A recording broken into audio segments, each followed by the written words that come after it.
hutahudhuria ibada, kwa sababu unaona hao wanaoongoza ibada unaona hawafai. Na siku zote ukisikia mtu anasema na waachia ibada yao, na waachia kanisa lao, na waachia kwaya yao, ujue ni utoto tu unawasumbua. Ni utoto tu unawasumbua. Yesu amesema makwazo hayana budi kuja, lakini asemi yakija jikwae.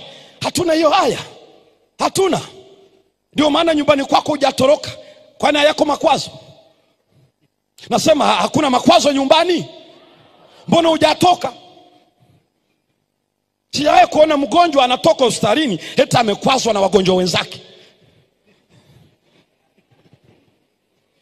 Tunaenda kumsalimia asubuhi, wakati asubuhi anasema unitoe dada, nitoe. Kwa nini? Hawa wagonjwa hawa wamenikwaza leo, wamenipigia makelele mno, nitoe hospitali. Unakimbia wagonjwa wenzako? Una akili kweli? Hospitalini utoroki, eti kanisani unatoroka. Utoto tu. Utoto tu. Na hayo yote yatakutoa nje. Na ibilisi anafika na kunasa kiurahisi sana. Wengi wanaoanguka na kuanza kusema kanisa ni Babeli, kanisa la Laodikia, walianza na manunguniko. Ndio leo wanajifariji ni watu wa matengenezo, watu wa kiroho. Hamna hali ya kiroho yoyote inayokutoa nje ya kanisa. Hili kanisa hakuna jingine, second to none. Samaritan Church ni kanisa liko vitani, halijavuka mto bado, lakini lina ngano na magugu. Sasa utakatifu wako unaokutoa ndani ya kanisa uko wapi? Nje ya kambi utalambwa na moto. Talambwa na moto tu.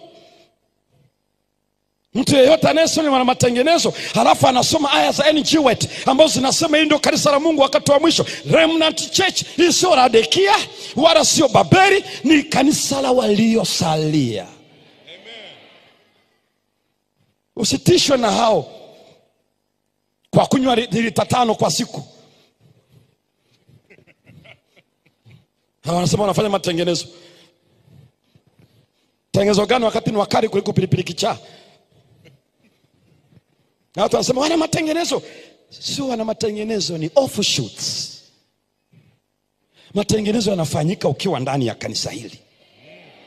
Wote wanaotoa matengenezo nje, hao ni offshoots, backsliders.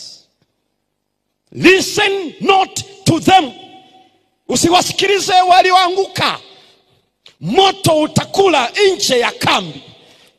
Na nilisema hivi wazi tu. Hata wangelisema sisi ni wa kiroho huko nje. Hakuna mtu wa kiroho aliyokuwa ndani ya kanisa hili halafu akatoka eti humu ni waasi kwa sababu ya mchungaji Semba, kwa sababu ya mchungaji Kuyenga, kwa sababu ya mzee wa kanisa.